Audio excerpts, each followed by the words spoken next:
లూకాసు సువార్త 14వ అధ్యాయం 18వ వచనం మనం చదువుకున్నాం.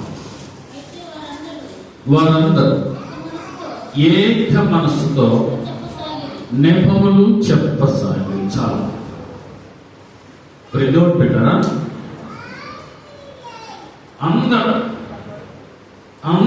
వారందరూ ఒకే థాట్ పైకి వచ్చారు, ఒకే మాట మీదకి వచ్చారు, ఒకే ఆలోచనతో వచ్చారు. ఏంటది? ఏక మనసుతో నెపములు చెప్పసాగిరి. ఇప్పుడు ఈ దేవుడు పెట్టారా? నెపములు అంటే సాకులు చెప్పడం. ఇప్పుడు ఈ దేవుడు పెట్టారా? ఇక్కడ మనం 14వ అధ్యాయంలో యేసుప్రభు ఒక చక్కటి ఇక్కడ ఉపమానం చెప్తూ ఉన్నారు. మనుషుల యొక్క మనస్తత్వాలు ఎరిగి ఉన్నవాడు ఆయన.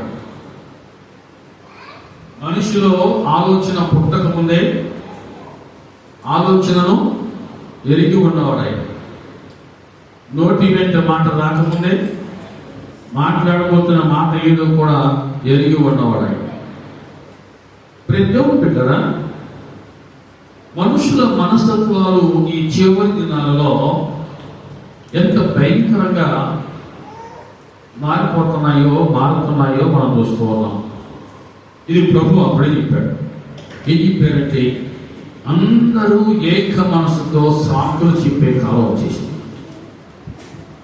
ఏదో ఒక సాకు చెప్పి తప్పించుకోవడం, ఏదో ఒక సాకు చెప్పి దేవుని సన్నిధి నుంచి దూరంగా వెళ్ళిపోవడం, ఏదో ఒక సాకు. ప్రతి ఒక్క పెట్టారా? నెపములు చెప్పసాగి. మైండ్ సెట్లు, మనస్తత్వాలు బైబిల్లో కొన్ని రకాలుగా వివరించబడ్డాయి. ఒక్కొక్కరి మనసు ఒక్కొక్క విధంగా ఒక్కొక్క పద్ధతిలో పనిచేస్తా ఉంది. కానీ వాక్యానుసారంగా పనిచేసే మనసు ఉంటే ఆ మనసు ఎప్పుడు కూడా సంతోషంగా ఉంటుంది. వాక్యానుసారంగా పనిచేసే మనసు ఎప్పుడైతే మనం కలిగి ఉంటామో దేవుడు మనకి ఇచ్చిన సంతోషం, ఆనందం అని ఇప్పుడు మనలో ఉంటాయి. ఇక తెలివితేటలు ఉపయోగించి సాకులు చెప్తే ప్రయోజనం ఉంటారా? వారి మనస్సులో, వారి హృదయాలలో, వారి జీవితాల్లో నెమ్మది, సమాధానం దొరికిపోతుంది. నెమ్మది దూరమైపోతుంది, సమాధానం దొరికిపోతుంది. ఎందుకంటే దేవుని సన్నిధికి దూరం అయిపోయే మనసే ప్రమాదకరమైనది. దేవుని సన్నిధికి దూరం చేసే మనసు ఒకవేళ నువ్వు కలిగి ఉంటే దాన్ని దూరం చేసి ఆ మనసు విడిచిపెట్టి దేవుని వాక్యానుసారముగా అనుసరించే మనస్సును మనం గట్టిగా పట్టుకుందాం, కలిగి ఉన్నాం. హల్లెలూయా. ఇక్కడ ప్రభువు ఒక చక్కటి ఉపమానం చెప్తూ ఏమన్నారంటే, అందరూ ఏక మనసుతో నెపములు చెప్పే కాలం వచ్చేసింది. ప్రసంగి 5వ అధ్యాయం 1వ వచనం ఒక మాట ఉందండి. నీవు దేవుని మందిరానికి పోనప్పుడు నీ ప్రవర్తన జాగ్రత్తగా చూచుకోను. దేవుని మందిరానికి నువ్వు పోనప్పుడు నీ ప్రవర్తన ఏదైతే ఉందో అది నీకు తెలుసు. ఎలా ఉంటుందో నీకు తెలుసు.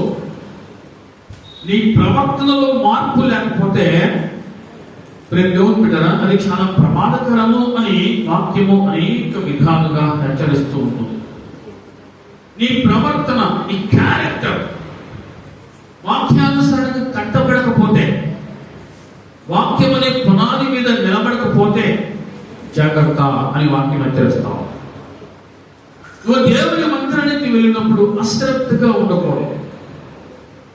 నీ సొంత ఆలోచనలతో ఉండకూడదు.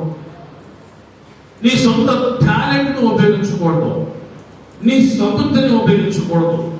పూర్తిగా నిన్ను నువ్వు దేవుని సన్నిధిలో దేవునికి సమర్పించుకోవాలి. దేవా, ఈరోజు నీ చిత్తం ఏదైతే ఉందో అదే నా జీవితంలో జరగాలి. ఆ విధంగా ఉంటే దేవుని బిడ్డరా నువ్వు దీవించకూడదు. అశ్రద్ధగా, నిర్లక్ష్యంగా ఏ మాత్రం కూడా దేవుని సన్నిధిలో ఉండకూడదు. దేవుని భయము నీలో ఉండకపోతే నువ్వు ఎప్పటికీ ఆత్మీయంగా నువ్వు ఎదగలేవు. దేవుని భయం నీలో లేకపోతే నెపములు చెప్తావు, సాకులు చెప్తావు, ఏదో ఒక కుంటిసార్ చెప్తూ దేవుని భయం ఉంటే ఖచ్చితంగా నువ్వు సంపూర్ణంగా దేవునికి సరెండర్ చేసుకుంటావు. మరి దేవుని బిడ్డనా, దేవుని భయం లేకపోతే నువ్వు ఎప్పటికీ దేవుని సంబంధి కాలేవు. దేవుని సంబంధిగా ఉండాలంటే ఖచ్చితంగా నీలో దేవుని భయం పనిచేస్తూ ఉండాలి.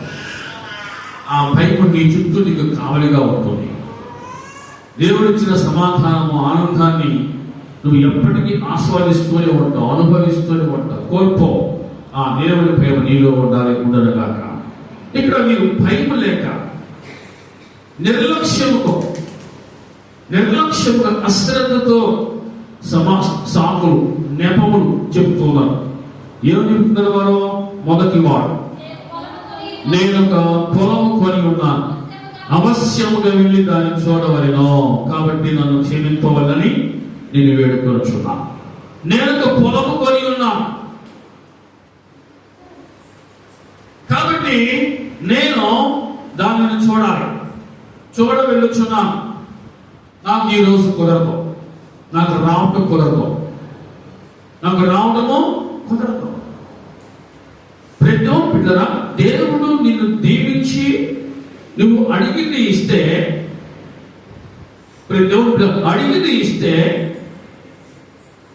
అది నిన్ను దేవుడికి దూరం చేసేదిగా ఉండకూడదు, దేవుడికి సమీపంగా నడిపించేది ఉండాలి. నువ్వు పొలం కొనుక్కున్నావు, పొలం కొనగలిగే శక్తిని దేవుడు నీకు ఇచ్చాడు. ఆమేన్. అందరూ చెప్పండి ఆమేన్. శక్తిని దేవుడు నీకు ఇచ్చినప్పుడు నువ్వేం చేయాలి? దేవుని సన్నిధికి వచ్చి దేవునికి కృతజ్ఞతాస్తులు నువ్వు చెల్లించాలి. దేవుడు థాంక్స్ చెప్పాలి. ఎవరు నా జీవితంలో నువ్వు చేసిన మేలును బట్టి, నాకు నువ్వు అనుగ్రహించిన కృపను బట్టి, నీ దయను బట్టి నేను కొంత పొలం కొనుక్కున్నానయ్యా అని నువ్వు దేవుని సన్నిధికి వచ్చి నువ్వు దేవునికి థాంక్స్ చెప్పాలి. ఆయన ఎందుకు ఆహ్వానించాడో ఆ ఆహ్వానాన్ని నీవు దాని విలువను గుర్తించి దానికి తగినట్టుగా నడుచుకోవాలి. దేవుని బిడ్డరా, నువ్వు పొలం కొనుక్కున్నా మంచిది, ఇల్లు కొనుక్కున్నా మంచిది, లేకపోతే ఇంకా దేవుడు నీకు ఇచ్చిన కృపను బట్టి నువ్వు ఇంకా ఏదేదో వస్తువులు నువ్వు కొనుక్కున్నా మంచిది. నువ్వు చెప్పండి, ఎక్కడ కనపడాలి? ఎవరికి కనపడాలి? దేవుడికి నువ్వు కనపడాలి. నువ్వు పొలం కొనుక్కొని ఏమంటున్నావు? అవశ్యముగా దానిని నేను చూడాలి. ఇట్లాగా నువ్వు నీ ఆలోచనను దారి తప్పిస్తే, నీ ఆలోచనను దారి మళ్ళిస్తే ఇచ్చినవాడు ఏమనుకుంటాడు? గుర్తుపెట్టుకుని ఒక మాట, ఆయన ఇవ్వటం ఎంత తేలికో తిరిగి తీసుకోవడం కూడా అంతే తేలిక. ఆయన ఇవ్వటం ఎంత తేలికో తిరిగి తీసుకోవడం కూడా అంతే తేలిక. అర్థమవుతుంది అన్నవాళ్ళు చెప్పండి హల్లెలూయా. భక్తుల జీవితం, ఏపు జీవితం మనం చాలాసార్లు జ్ఞాపకం చేసుకున్నాం. ఆయన ఆస్తి, సంపద అన్ని ఎన్ని రోజులు పోయినాయి? ఒక్క రోజులోనే. దేవునికి ఇవ్వటం ఎంత తేలికో, అది ఎంత స్వల్ప విషయమో తిరిగి తీసుకోవడం కూడా అంతే తేలిక. గుర్తుపెట్టుకోవాలి. దేవుడిని ప్రేమించి నీ జీవితంలో నీకు ఏది ఇచ్చినా సరే దానిని బట్టి నువ్వు దేవుని సన్నిధిలో నిన్ను నువ్వు కనపరుచుకోవాలి. కానీ దానివల్ల నాకు ఈరోజు కుదరదు అని సాకు చెప్పావో, నువ్వు ఎప్పుడైతే సాకు చెప్పడం నేర్చుకుంటావో అప్పుడే నువ్వు ఏదో కోల్పోతున్నావు అని అర్థం చేసుకోవాలి. నువ్వు గుర్తుపెట్టుకోవాలి. దేవుని బిడ్డరా, నేను ఒక పొలము కొని ఉన్నాను, అవశ్యముగా వెళ్ళి దాన్ని చూడవలని చెప్పి ఎంత గడపలు చూడండి, ఎంత చమత్కారో, ఎంత తెలివిగలవాడో, నన్ను క్షమించు అన్నవాడి, నన్ను క్షమింపవలని నేను వేడుకొంచున్నాను అంటున్నాడు. దేవుని బిడ్డరా, తెలిసి చేస్తే ఒక విధంగా ఉంటుంది, తెలియక చేస్తే చేస్తే చెప్పండి మరొక విధంగా ఉంటుంది, అనుకోకుండా చేస్తే ఒక రకంగా ఉంటుంది, అనుకోని చేస్తే మరొక రకంగా ఉంటుంది. అది నీ మనసు తెలుసు, నీ ఆలోచన తెలుసు, నీ జీవన శైలి, నీ వైఖరి, నీ ధోరణి ఎలా ఉన్నాయో, ఏ విధంగా ఉన్నాయో అవన్నీ నీకు తెలుసు. దేవుడి భయం విడిచి ఉంటే ఖచ్చితంగా అది మనకు నష్టమే. నేను పొలం కొని ఉన్నాను, దానిని అవశ్యముగా వెళ్ళి చూడాలి. నేను అనుకుంటాను కొంతమంది కొన్నిసార్లు దేవుడు చూసి కొంతమందిని నవ్వుకుంటాడేమో అనుకుంటా. నా ప్రాణమా తినుము, ఎక్కడ చెప్పుకుంటున్నాడు? ఇంట్లో చక్కగా ఇంట్లో కూర్చొని పడుకొని ఉన్న ధనాన్ని చూసుకొని ధాన్యం చూసుకొని ప్రాణంతో, నా ప్రాణమా ఇగో నీ జీవితకాలం అంతా తిన్నా తరగని ఆస్తి నీకోసం సంపాదించాను, తినమో త్రాగమో సుఖించమో సంతోషించమో అని చెప్పుకుంటా ఉంటే దేవుడు చూశాడు. ఏమన్నాడు? ఎంత తెలివినోడో అన్నాడా? ఓరి వెర్రివాడా, ఈ రాత్రి నీ ప్రాణం పోతే అసలు నువ్వు సిద్ధపరిచింది, నువ్వు సంపాదించింది ఏమైపోతే అది ఎవరిదైతే? నీదైతేనా? నువ్వు పోతే తీసుకుని వెళ్తావా? పొలం కొనుక్కున్నావు, నువ్వు తీసుకుపోతావా? నీతో వస్తుందా? నువ్వు కొనుక్కున్న పొలం కంటే, నువ్వు కొనుక్కున్న ఇల్లు కంటే, నువ్వు కొనుక్కున్న బంగారం కంటే దేవుని సన్నిధి విలువైంది అని గుర్తుపెట్టుకోవాలి. హల్లెలూయా. దేవుని సన్నిధి విలువైనది. ఆ సన్నిధిని నాకు దాటిపోకూడదు, ఆ సన్నిధిని నువ్వు మించిపోకూడదు. నీ ఆలోచన ఎంత తక్కువగా ఉంటే అంత మంచిది. నీ ఆలోచన మించిపోయిందిగా ఉంటే దేవుడు దించేస్తాడంతే. దేవుడికి ఇవ్వటం మీద తేలికో చెప్పండి, తిరిగి తీసుకోవడం కూడా అంతే తేలిక. సంపాదించుకోవడం కష్టం, పోగొట్టుకోవడం ఎంత తేలికో, ఎంత తేలికో. చేతులు కాలేక చాలా మంది చేస్తారు, ఆకులు పట్టుకుంటారు. సాంపతి, చక్కటి సాంపతి, పెద్దలు అనుభవించాలు అన్నమాటది. చేతులు కాలేక ఆకులు పట్టుకుంటే ఏమొస్తాయిగా? నెత్తిలోకి పట్టుకున్న ఏమి రాను. దేవుడు పిల్లరా, ఇక్కడ ఒక యజమానుడు తన దాసుని పంపించి విందు కాలమందు అతడు ఇప్పుడు విందు సిద్ధముగా ఉంది రండి అని వారిని ఆహ్వానిస్తూ ఉంటే, ఆ ఆహ్వానానికి విలువను తెలుసుకోకుండా, గ్రహించకుండా, నేను పొలం కొనుక్కున్నా నాకు రాకపోదాం, నేను పొలం కొనుక్కున్నాను దాన్ని చూస్తానికి వెళ్తున్నా, ఈరోజు కుదరదు. అసలు ఆ పొలం ఇవ్వకపోతే కుదిరిందా? అసలు ఆ పొలమే ఇవ్వకపోతే కుదిరిందా? అసలు ఆ ఇల్లే ఇవ్వకపోతే కుదిరిందా? అసలు ఆ వస్తువే ఇవ్వకపోతే కుదిరిందా? అవి ఇవ్వనప్పుడు లేనప్పుడు కుదురుతుంది, మరి ఉన్నప్పుడు ఎందుకు కుదరదు? అది లేనప్పుడు నీకు కుదురుతుంది, మంచిదే. మరి ఉన్నప్పుడు కూడా నీకు కుదరాలి కదా, నువ్వు కుదుర్చుకోవాలి. నేను బిజీ అయిపోయాను. నువ్వు చాలాసార్లు ఒక చక్కని మాట జ్ఞాపకం చేశాను. ఒక సేవకుడు ప్రతి సంవత్సరం మీటింగ్ ఏర్పాటు చేస్తూ ఉంటాడు. ఆ మీటింగ్ ఏర్పాటు చేసిన గ్రౌండ్ లో ఒక యవనస్తుడు అందరికీ ముందుగా వచ్చి శుభ్రంగా గ్రౌండ్ శుభ్రంగా ఊడ్చి నీళ్లు కొట్టి పైన పరదాలు వేసేవాడు. ఆ సేవకుడు ఆ యవనస్తుడు చూసి చాలా మురిసిపోయాడు. ఎంత భక్తిపరుడు, ఎంత నిదానంతుడు, అసలు ఎంత ఆసక్తి. అందరికంటే ముందొచ్చి శుభ్రంగా ఊడ్చి శుభ్రంగా నీళ్లు కొట్టి గ్రౌండ్ శుభ్రం చేసి పరదాలు వేస్తా ఉన్నాడు. దేవుడి బిడ్డను నియమించిందిగా ఆ సేవకుడు ప్రార్థించాడు. దేవుడి కృప బట్టి ఆ బిడ్డ నియమించబడ్డాడు. ఇక కొన్ని కాలం తర్వాత ఆయన రావట్లా, కనబడట్లా, శుభ్రంగా ఊడ్చేవాడు లేడు, అక్కడ నీళ్లు కొట్టేవాడు లేడు, పరదాలు వేసేవాడు లేడు, ఎవరు లేరు. ఆ సేవకుడు ఒక అబ్బాయి పిలిచి, అయ్యా పలానా అబ్బాయిని ఒకసారి పిలుచురయ్యా, చూసి చాలా కాలం అవుతుంది, ఎందుకు రావట్లేదు కొంచెం కనుక్కుందాం అంటే, సరే ఆ అబ్బాయి వెళ్ళి ఎవరి మిమ్మల్ని పాస్టర్ గారు పిలిచారు, ఒకసారి మీరు వస్తారా అంటే ఆ అబ్బాయి వచ్చాడు. పాస్టర్ గారు వందాలండి. అయ్యా బాబు బాగున్నావా? వందాలయ్యా అన్నారు పాస్టర్. ఈ బాబు కనపడట్లేదు. ఆ అబ్బాయి అంటాడు, పాస్టర్ గారు చాలా బిజీగా ఉన్నానండి, చాలా బిజీగా ఉన్నానండి, అసలు తినడానికి కూడా నాకు కుదరట్లేదు, టైం లేదండి, అంత బిజీ అయిపోయింది నాకు. అవునా? ఇప్పుడు ఆ పాస్టర్ గారు ఏమని ప్రార్థన చేయాలి చెప్పండి? ఇప్పుడు ఆ పాస్టర్ గారు ఏమని ప్రార్థన చేయాలి? ఇంకా నువ్వు అనుకున్నా హల్లెలూయా. లేనప్పుడు నీకు ఎంత భక్తి ఉందో ఉన్నప్పుడు అంతకంటే ఎక్కువ భక్తి నీకు అవసరం. గొర్రెలలో గొర్రెలు కాసుకున్న దావీదును దేవుడు దీవించాడు. దీవించబడి దావీదు ఏమన్నాడు? ఇంతగా నువ్వు హెచ్చించడానికి నేను ఏ పాట ఉన్నాయా, నా కుటుంబం ఏ పాటదే చెప్పి నా ప్రాణమా యెహోవాను సన్నిధించుము. ఆయన చేసిన ఉపకారములో దేనిని మర్చిపో. ఆయన చేసిన ఉపకారములు దేనిని మర్చిపోవద్దు. తనకున్న అధికారాన్ని బట్టి, తనకున్న పలుకుబడిని బట్టి దావీదు కూడా సాకు చెప్పొచ్చు, జపములు చెప్పొచ్చు. కానీ దావీదు సాకులు జపములు వెతకలా చెప్పాల. ఎందుకంటే ఇచ్చింది ఆయన. కాబట్టి ఎన్ని పనులు ఉన్నా సరే, ఎంత బిజీగా ఉన్నా సరే, నేను ఆయనకు నన్ను నేను కనపరుచుకోవాలి. ఇది ఆయనలో ఉన్న తపన. అందుకే దావీదు అంతకంతకు క్రమక్రమముగా వర్ధిల్లెను అని వాక్యం చదివేస్తాం. అంతకంతకు క్రమక్రమముగా దావీదు వర్ధిల్లెను. ఎందుకు? దావీదు హృదయాన్ని ఎరిగిన గొప్ప దేవుడు అంతకంతకు వర్ధిల్ల చేశాడు.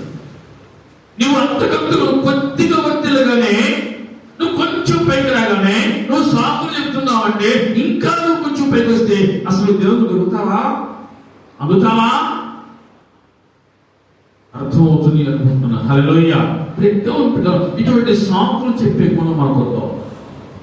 నేను కొనుక్కున్నాను, దేవుడు థాంక్స్ చెప్పాలి అనే మనసు మనకు ఉండాలి. అంతేగాని నేను బిజీగా ఉన్నాను, నాకు కొనలేదు అని చెప్పొద్దాం. హాస్పిటల్లో ఇది చాలాసార్లు జ్ఞాపకం చేశాను. బెడ్ మీద పడుకున్నాడు ఎవరో పేషెంట్. మీరు కడిలేషన్ ఏమంటాడు? నా కుదరదమ్మా అంటాడా? అమ్మా నాకు తగ్గితే ఈ గురించి నేను మందిరానికి వస్తానమ్మా అంటాడు. అంతేగాని నాకు కుదరదామంటాడా? ఆరోగ్యంగా ఉన్న నీవు ఏమంటున్నావు? నేను కుదుర్చుకొని వస్తాను, నాకు ఎన్ని పనులున్నా, ఎన్ని బాధ్యతలు ఉన్నా, నేను దేవుడికి ఇయ్యవలసిన సమయాన్ని నేను దేవుడికి ఇస్తాను అంటావా? దేవుడు నీకు ఇచ్చిన ఆరోగ్య విలువ ఎంత నీకు తెలుసా? దేవుడికి ఇచ్చిన ఆరోగ్య విలువ ఎంత నీకు తెలుసా? దేవుడు పెట్టారా?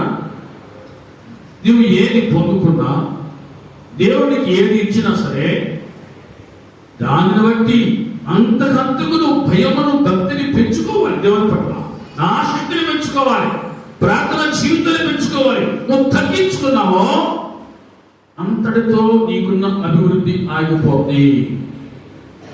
అంతటితోనే నీకున్న అభివృద్ధి ఆగిపోతుంది. నువ్వు ఇంకొక మెట్టెక్కాలంటే కదా, నీలో ఉన్న భయమును, భక్తిని పెంచుకోవాలి. దేవుని పట్ల నీకున్న ఆసక్తిని ఇంకా పెంచుకోవాలి. నువ్వు ఎంత ఆసక్తి కలిగి ఉంటావో, ఎంత భయమును, భక్తులు కలిగి ఉంటావో, అంతకంతకు దేవుడిని దావీదును వర్ధిల్ల చేసిన రీతిగా నేను వర్ధిల్ల చేస్తాడు. వర్ధిల్లుగాక. నువ్వు ఒక్క అడుగు, ఒక్క మెట్టెక్కగానే నాకు కుదరలేదు, ఈరోజు బద్ధకంగా ఉంది, ఈరోజు నాకు తినాలి, అర్జెంటుగా పోవాలి, కొద్దిగా వర్ధిల్లగానే ఇన్ని రకాల సాకులు నువ్వు వెతుకుతున్నావు అంటే అంతటితో నీకున్న అభివృద్ధి ఆగిపోతుంది. నువ్వు ఇంకా ఎదగాలంటే నువ్వు ఇంకా లోతైన అనుభవం కావాలి. హల్లెలూయా. రెండవ వ్యక్తి అంటున్నాడు 10వ వచనం, 19వ వచనంలో, నేను 5 జతల ఎడ్లను కొని ఉన్నాను, వాటిని పరీక్షింపవలెనుచున్నాను, నన్ను క్షమింపవలెను అని వేడుకొనుచున్నాను. దేవుడు బిడ్డలారా, ఇక్కడ మరొక వ్యక్తి ఎవరు సాగుతున్నాడు? నేను 5 జతల ఎడ్లు కొనుక్కున్నాను, వాటిని పరీక్షింపవలెనుచున్నాను, నన్ను క్షమింపవలెను. సాకులు చెప్పేవారు దేవుని బిడ్డరా, ఇక ఆ 5 జతల ఎడ్లతోనే సరిపరిచేయటం. ఇక 5 జతల పరిచయం రావేక. దేవుడిని ఒక మెట్టెక్కించినప్పుడు నువ్వు దేవుడికి ఇంకా సమీపంగా రావాలి. కానీ ఆ మెట్టెక్కగానే నాకు కుదరలేదు, నాకు కుదరదు, ఈరోజు అలా, ఈరోజు ఇలా అని నువ్వు సాకులు చెప్పావనుకో, నువ్వు చెప్పే సాకులకు దేవుడు చెవియొగ్గి ఆలకిస్తాడు. గుర్తుపెట్టుకో, దేవుడు చెవియొగ్గి ఆలకిస్తాడు. దేవుని బిడ్డ, నీవు ఒక మట్టి మనిషిని మర్చిపోవద్దా. ఇక్కడ ఎవరైనా బంగారం మనుషులు ఉన్నారా? అప్పుడప్పుడు గుర్తొచ్చి మనం ఏమంటాం, నా బంగారం నా బంగారం అంటావు. నిజంగా బంగారం అయిపోతుందా? బంగారం లాగా ఉంటావు అంతే, కానీ నువ్వు బంగారం కాదు, నువ్వు మట్టి మనిషి. నువ్వు మట్టి మనిషిగా ఉండి నువ్వు ఇన్ని రకాల సాకులు వెతుకుతున్నావు అంటే మహిమ స్వరూపిని చూస్తున్నాడు, గుర్తుపెట్టుకో. అర్థమవుతుంది అనుకుంటున్నా. హల్లెలూయా. నేను 5 జతల ఎడ్లను కొని ఉన్నాను.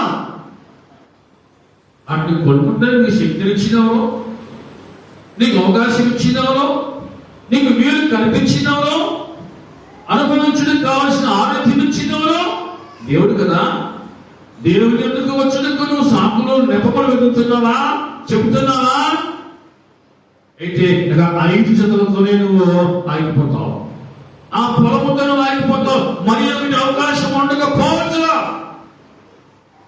బిడ్డరా, దేవుడిని దీవించే కొలిది నువ్వు దేవుడికి సమీపంగా రావాలి. కానీ నువ్వు పొందుకుంటున్న దీవెన అని పిలువబడుతున్న ఏదైనా సరే దేవుడికి దూరం చేస్తే అది నీకు వద్దు అని కోరుకో. దేవా, నన్ను నీకు దూరం చేసేది ఏదైనా సరే దేవుడిగా పిలువబడుతుంది, అది ఏదైనా సరే అది నాకు వద్దు, నీకు సమీపంగా నన్ను నడిపించయ్యా అని కోరుకో. దేవుని సమీపంగా ఉంటే నీకు అప్పుడు నువ్వు తీర్చబడతావు. హల్లెలూయా. నేను 5 జతల ఎడ్లను కొని ఉన్నాను, వాటిని పరీక్షింపవెలుచున్నాను, నన్ను క్షమింపవలెను. మనందరికి వచ్చిన ప్రార్థన ఇదే. ఏ ప్రార్థన? నన్ను క్షమించయ్యా. నేను ప్రతిరోజు ఇదే ప్రార్థన. మరి నువ్వు పరిశుద్ధంగా ఎప్పుడు మారుతా? అర్థం కాదా నీకు? హల్లెలూయా. పరిశుద్ధునిగా ఎప్పుడు మారుతా? దేవుడు నిన్ను పరిశుద్ధునిగా మార్చాలని ఆశపడుతూ ఉంటే నువ్వు ప్రతిరోజు కూడా నేను పాపిని అంటూ ఉంటే నువ్వు ఎప్పుడు పరిశుద్ధునిగా కనబడతావు? ప్రతిరోజు పాపం చేయను కదా. క్షమించుము ప్రభువా, పడిపోతిని నిన్ను వీడి కదా. పాపిగా ఎన్నిసార్లు పడిపోతావు? ఎన్నిసార్లు పడతావు? జీవితకాలంలో పడిపోతూనే ఉంటావా? లేస్తూ పడిపోతూనే ఉంటావు. నువ్వు ఎప్పుడు నిలబడతావు? క్రైస్తవుడికి వచ్చే ప్రార్థన ఇదే. ఏది? నన్ను క్షమించయ్యా. ఆయన నిన్ను క్షమిస్తాడు. ఎన్నిసార్లు క్షమిస్తాడు. గుర్తుపెట్టుకో, ఎన్నిసార్లు క్షమిస్తాడు. కానీ నువ్వు ఎప్పటికీ నువ్వు పైకి రాలేవు. నువ్వు ఎదగాలంటే ఖచ్చితంగా నీ జీవితంలో సాకులు నెపములు ఏవైతే ఉన్నావో వాటిని నీలో నుంచి తీసేసుకో. కొన్నిసార్లు చూడండి, ప్రార్థనకు రావడానికి ఎంత బద్ధకమో, ఎంత నిర్లక్ష్యమో, ఎంత లెక్కలేతనమో. దేవుని బిడ్డరా, ఈ నిర్లక్ష్యమే మన ఆత్మీయ జీవితాన్ని పాడు చేస్తుంది. ఈ బద్ధకమే, ఈ లెక్కలేతనమే మన అభివృద్ధిని, మన ఆశీర్వాదాలను అడ్డుకుంటాయి. అర్థమవుతుంది అనుకుంటామే. హల్లెలూయా. దావీదు భక్తుడు 27వ కీర్తన 4వ వచనంలో, నేను దేవుని యొద్ద ఒక్క వరము అడిగితిని. 27వ అధ్యాయం 4వ వచనం. అందరూ బైబిల్ అందరూ తీయాలి. కీర్తన ఎంత ఈజీగా వస్తుందో. యెహోవా యొద్ద ఒక్క వరము అడిగితిని, దానిని నేను వెతుకుచున్నాను. యెహోవా ప్రసన్నతను చూడాలి, ఆయన ఆలయంలో ధ్యానించాలి. జీవిత కాలమంతయు నేను యెహోవా మందిరములో నివసింపకోరుచున్నాను. ఎంత కావాలన్నా? ఎంతమందికి ఉంది ఈ అంబిషన్? లైఫ్ అంబిషన్, గోల్, లక్ష్యం ఎంతమందికి ఉంది? నా జీవిత కాలమంతయు నేను యెహోవా మందిరములో నివసింపకోరుచున్నాను. ఈ వ్యక్తులకి అటువంటి అంబిషన్ లేదు. పొలం కొనుక్కున్నాను, అక్కడికి వెళ్ళాలి. 5 జతలు ఎందుకు కొనుక్కున్నాను, వాటిని చూడాలి. ఇది వీరుకున్న అంబిషన్. అంటే ఎంతసేపు కొంతమంది ప్రకృతి సంబంధమైన మనుషులుగానే ఆలోచన చేస్తున్నారు, ఆత్మ సంబంధంగా యోచన చేయట్లా. భక్తుడు దావీదు ఏమంటున్నాడు? యెహోవా యందు ఒక్క వరము అడిగితిని, దానినే నేను వెతుకుచున్నాను. ఏమిటి వరము? ఆయన ప్రసన్నతను చూడాలి, ఆయన ఆలయంలో ధ్యానించాలి, యెహోవా మందిరములో జీవిత కాలమంతయు నివసింపకోరుచున్నాను అని కోరిక. నీ కోరిక ఏంటమ్మా? నీ కోరిక ఏంటి? పొలం. నీ కోరిక ఏంటి? ఇంకోటి ఎవరు దగ్గర వాళ్ళకుంటే. కానీ భక్తుడు దావీదుకో యుద్ధం బిడ్డరా, ఇటువంటి ఆశ ఉందన్నా, దేవా నా జీవిత కాలం అంతయో నీ మందిరములో నివసింపకూర్చున్నాను. ఒక వ్యక్తి బాగా అనుభవించాడు, లోకాన్ని బాగా అనుభవించాడు. ఎంత అనుభవించాడు? ఇది కావాలి అంటే అది కావాల్సింది అంతే. ఇది కావాలి నాకు, ఇది అనుభవించాలి అంటే అది కావాలి.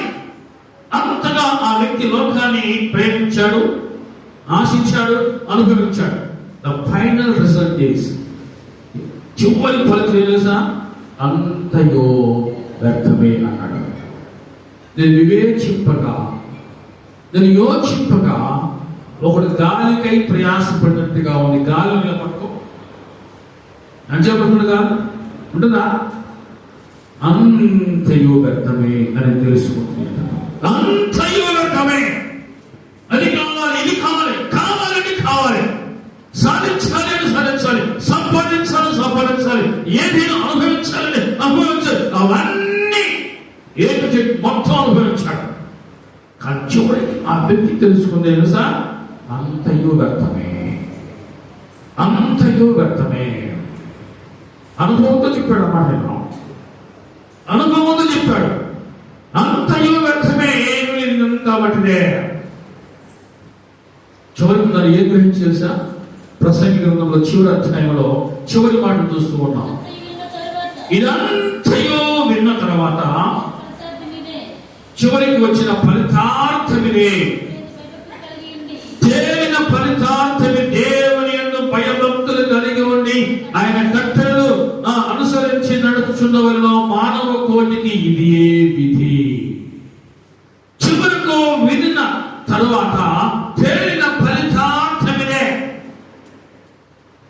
దేవుని యందు భయభక్తులు కలిగి ఉండి ఆయన కట్టడలు అనుసరించి నడుచున్నవరిలో మానవ కోటికి ఇదియే విధి. ప్రతి అంశమును గురించి, గౌరవమైన ప్రతి అంశమును గురించి దేవుడు విమర్శ చేయనప్పుడు ఆయన ప్రతిక్రియను, అది మంచిది గాని చెడ్డదే గాని, తీర్పులోకి తెచ్చును. అది మంచిదే గాని చెడ్డదే గాని తీర్పులోకి వస్తుంది. మానవ కోటికి ఇది ఏ విధి. ఏంటది? దేవుని యందు అన్ని అనుభవించాడు, అని కావాలి, ఇది కావాలి, అన్ని సంపాదించాడు, అన్ని అనుభవించాడు, ఏది ఆశించాడు దాన్ని సాధించాడు. కానీ చివరికి తాను గ్రహించేసా అంత వ్యర్థమే. ఒక్కసారి వెనక్కి తిరిగి చూసుకుంటే కదా అంతా వ్యర్థమే అన్నాడు. ఇటువంటి వ్యర్థమైన వాటి కోసము పెట్టరా ఎన్ని సాకులు చెప్తున్నారో, ఎన్ని నెపాలు చెప్తున్నారో ప్రసంగి గ్రంథంలో మనం చూస్తున్నాం. ప్రసంగి గ్రంథం 2వ అధ్యాయంలో ఒక మాట జ్ఞాపకం చేస్తున్నాను. 1 నుంచి చూద్దాం. కానీ నిన్ను సంతోషం చేత శోధించుచున్నాను, నీవు మేలు అనుభవించి చూడమని నేను నా హృదయంతో చెప్పుకుంటుని. అయితే అదియో వ్యర్థ ప్రయత్నమాయను. వ్యర్థ ప్రయత్నం, అదియో వ్యర్థ ప్రయత్నమాయను. 1:17 నా మనస్సు నిలిపి జ్ఞానాభ్యాసమును, వెర్రితనమును, మతిహీనతను తెలుసుకుందుకో ప్రయత్నించితిని. అయితే ఇదియో గాలికై ప్రయాసపడుటయే అని తెలుసుకుంటుని. 1:8 ఉంది. ఎడతెరిపి లేకుండా సమస్తంలో కూర్చున్నవి మనుషులు దాన్ని వివరింపచలవు. చూచుడు చేత కన్ను తృప్తి పొందుకున్నది, విను చేత చెవికి తృప్తి కలగట్లేదు. ఇవన్నీ ఆలోచన చేస్తే 11 ఆకాశం క్రింద జరుగుతుంది అంతటిని జ్ఞానం చేత విచారించి గ్రహించుటకై నా మనస్సు నిలిపితిని. దీని చేత శిక్షణ దేవుడు మానవులకు ఏర్పాటు చేసిన ప్రయాసము బహు కఠినమైంది అని చెప్పి నా జరుగుతున్న క్రియలన్నిటిని నేను చూచుతుని అవన్నీ వ్యర్థములే. అవి ఒకడు గాలికై ప్రయాసపడినట్టు. బిడ్డరా, ఈ వ్యర్థమైన వాటి కోసము మనుష్యుడు ఎన్ని రకాలుగా కదా సాకులు నెపములు చెప్తూ ఉన్నాడో. రోజులు గడిచిపోతున్నాయి అర్థం తెలుసా? రోజులు గడిచిపోతున్నాయి అర్థము నీ అందమైన కదా వయసు, యవ్వనం, ఇవన్నీ కూడా ముసలితనానికి వస్తున్నాయి అని గుర్తుపెట్టుకోవాలి. వయసు, యవనము, బలము, శక్తి ఏదైతే కావచ్చు, రోజులు గడిచిపోయే కొద్దీ నీవు వృద్ధాప్య దశలోకి వస్తున్నావు, లేక చావుకు దగ్గరవుతున్నావు అనే విషయం మర్చిపోవద్దు. ఈ వ్యక్తులు చెప్తున్నారు, ఎద్దులు చెప్తున్నాడు, పొలం చెప్తున్నాడు. ఇంకొక వ్యక్తి చూద్దాం 20వ వచనంలో 14 ఉంది. మరి ఇక్కడ నేను ఒక స్త్రీని వివాహం చేసుకున్నాను. ఐదోడు ఏమంటాడు? నేను పెళ్లి చేసుకున్నాను, ఈరోజు రాలేదు. పెళ్లి చేసుకున్నాను, ఇక నేను రాలేదు. పెళ్లికి ముందేమో ప్రార్థన చేశాడు. ఏమని చేశాడు? నాకు అందమైన భార్య కావాలి, నాకు అందమైన భర్త కావాలి, నాకు అందమైన కుటుంబం కావాలి. ప్రార్థన చేశావు, అడిగా, ఏడ్చావు, ఉపవాసం ప్రార్థన చేశావు. ఇప్పుడు ఏమంటున్నాడు? నాకు కుదరదు, ఈరోజు కోరుకోవాలి. సాకులు, నేను వివాహం చేసుకున్నాను, అందుచేత నేను రాలేను అంటున్నాడు ఈ వ్యక్తి. దేవుని పిల్లరా, అడిగిందల్లా ఇస్తే కొన్నిసార్లు ఇవే ఇబ్బందులు వస్తాయా? మనిషి తెలిసి తప్పు చేస్తున్నాడా, తెలియక తప్పు చేస్తున్నాడా, గ్రహించి తప్పు చేస్తున్నాడా, గ్రహింపు లేక తప్పు చేస్తున్నాడా? నేను వివాహం చేసుకున్నాను కాబట్టి నేను రాలేను.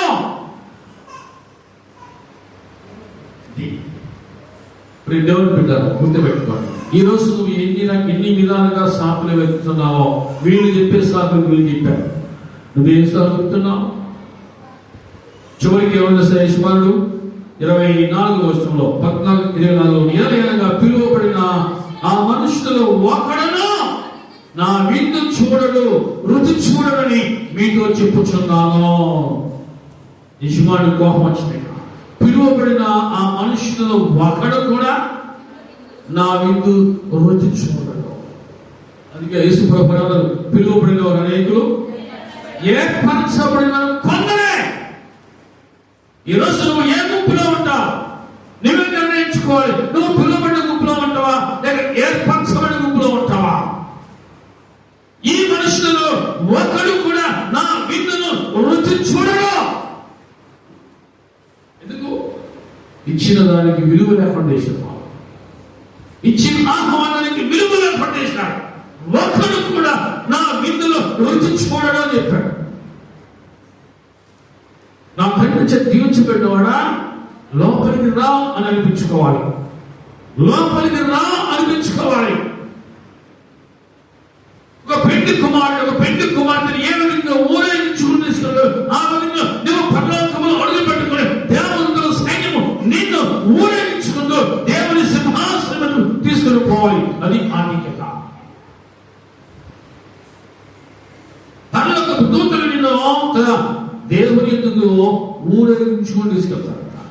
ఒక పెళ్లి కుమార్తె తీసుకుని వెళ్ళినట్టుగా ఆ విలువను కాపాడుకోవాలి, ఆ ఘనతను నిలబెట్టుకోవాలి, ఆ ఆధిక్యతను కాపాడుకోవాలి. దేవుని బిడ్డ, ఈ రోజు నువ్వు మరణిస్తే దేవుని ఎందుకు వెళ్తాను అని నమ్ముకొని పొందా.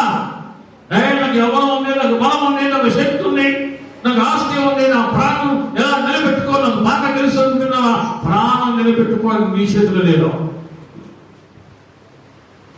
తప్పించుకోవాలి నీ చేతిలో. మరణము తప్పించుతా ప్రభుని యెహోవా వశమని నీ వశంలో లేదు. గుర్తుపెట్టుకో. నా బలం ఉంది, నాకు తెలివి ఉంది, నాకు టాలెంట్ ఉంది, నాకు ఆస్తి ఉంది, నేను ఎలాగైనా సరే నా ప్రాణాన్ని నేను నిలబెట్టుకుంటా అనుకుంటా. కొంతమంది అటువంటి స్వభావం ఉన్న వాళ్ళు ఉండొచ్చు. కానీ తప్పించుట అనేది నీ వశంలో, దేవుని వశంలో మాత్రమే ఉంది. హల్లెలూయా. దేవుని బిడ్డగా సాకులు చెప్పటం మర్చిపో. వెతకొద్దు, సాకులు వెతకొద్దు, నెపములు వెతకొద్దు. దేవుడికి ఇయ్యవలసిన విలువను, గౌరవాన్ని ఇస్తే దేవుడిని ఎంత ఘనపరుస్తాడో, ఎంతగా దీవిస్తాడో అంతగా దీవిస్తాడు, అంతగా ఘనపరుస్తాడు. దేవుడికి ఇయ్యవలసిన గౌరవాన్ని, దేవుడికి ఇయ్యవలసిన విలువను నువ్వు ఇవ్వు. నువ్వు ఇస్తే నువ్వు పొందుకుంటావు. దేవుడు నామానికి మహిమ కలుగునుగాక. 42వ కీర్తనలో 2వ వచనం చూస్తున్నాం. ఒక భక్తుడు, నా ప్రాణము దేవుని కొరకు తృష్ణ కొలుచున్నది, జీవము గల దేవుని కొరకు తృష్ణ కొలుచున్నది. దేవుని సన్నిధికి నేను ఎప్పుడు వచ్చేదనో, ఆయన సన్నిధిని నేను ఎప్పుడు కనపడేదనో. దేవుని సన్నిధికి నేను ఎప్పుడు వచ్చిందనో, నేను ఎప్పుడు ఆయన సన్నిధిని కనబడదునో, నేను కనబడాలి, నేను రావాలి. దేవుని సన్నిధికి నేను ఎప్పుడు వచ్చిందనో, నేను ఎప్పుడు కనబడినో, ఇది ఆయనకున్న కోరిక. సాకులు చెప్పట్లా, నేను త్వరగా వెళ్ళాలి. ఎక్కడికి? దేవుని సన్నిధికి పోవాలి. నా ప్రాణము ఆయన కొరకు తృష్ణగొలుచున్నదే. నా ప్రాణము దేవుని కొరకు, జీవము గల దేవుని కొరకు తృష్ణగొలుచున్నదే. సాకులు చెప్పేవాడికి ఆ రుచి తెలియదు, ఆ మాధుర్యం తెలియదు, ఆ నేల విలువ తెలియదు, ఆ నేల రుచి తెలియదు, జీవము గల దేవుని యొక్క విలువ తెలియదు. నా ప్రాణము దేవుని కొరకు తృష్ణగొలుచున్నది. దుప్పి నీటి వాగుల కొరకు ఆశపడినట్లుగా దేవా, నీ కొరకు నా ప్రాణము ఆశపడుతుందయ్యా. ఈనాడు వెతికినా అటువంటి భక్తులు కనబడతారా? దొరుకుతారా? ఈనాడు అటువంటి భక్తులు కనబడతారా? అటువంటి ఆసక్తి ఉన్నవాళ్ళు కనబడతారా? చివరి దినాల్లో ప్రభు అంటాడు, చివరి దినాలు సాకులు చెప్పేవాళ్ళు ఎక్కువ అవుతారట, నెపములు చెప్పేవాళ్ళు ఎక్కువ అవుతారు. అది ఇప్పుడు జరుగుతుంది లోకంలో. ఏదో ఒక సాకు, ఏదో ఒక నెపం. సాకులు నిన్ను పరలోకం చేర్చవు, నెపములు నిన్ను పరలోకం చేర్చవు. సాకులు, ఆ నెపములు ఏవైతే ఉన్నావో నీ ఆత్మీయ అభివృద్ధికి అవి అడ్డుబండగా ఉంటాయి. అందుకే ప్రభు చూడవాడు, పిలువబడిన వారిలో ఏ ఒక్కడు కూడా నా విందును రుచి చూడడు అని చెప్పాడు. ఈరోజు విందును రుచి చూసే వ్యక్తిగా ఉండాలంటే, ఆ పరలోకపు విందును భుజించాలంటే ఒక మాట చెప్పి ముగించుకుందాం. 14వ అధ్యాయంలో, లూకాసు సువార్త 14వ అధ్యాయంలో 15వ వచనం మనం చూస్తూ ఉన్నాం. ఆయనతో కూడా భోజనం పంక్తిని కూర్చున్న వారిలో ఒకడు ఈ మాటలు విని, దేవుని రాజ్యములో భోజనము చేయువాడు ధన్యుడు. హల్లెలూయా. దేవుని రాజ్యములో భోజనము చేయువాడు ధన్యుడు అన్నాడు. ఈరోజు అటువంటి అర్హత, ఆ స్థాయిని నువ్వు సంపాదించుకోవాలి. అంతగా నువ్వు వెతకాలి. నిన్ను విలువతో లోపల తీసుకుని పోవాలి. నీకు విలువించి గౌరవం నుంచి నా దేవుని నుంచి దీవించబడిన వాడా లోపలికి రా, విందును ఆరంభించు అని చెప్పాలి. అటువంటి స్థాయికి నువ్వు వచ్చుదువుగాక. దేవుని రాజ్యంలో భోజనం చేయవాడు ధన్యుడు.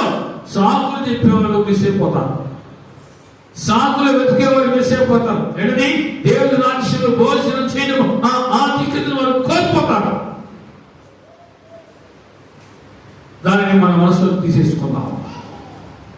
సాకులు కావలసి, సాకులు నిపుణులు కావలసింది దేవుని అందరూ భయభక్తులు కావాలి, ఆసక్తి కావాలి, శ్రద్ధాశక్తులతో ఏకాగ్రత కలిగి ప్రార్థించే మనసు మనకు కావాలి. ఆ విధంగా జీవించుదాం. అట్టి కృప దేవుడు మనందరికీ దయచేయుగాక. ఆమె ప్రార్థన చేసు.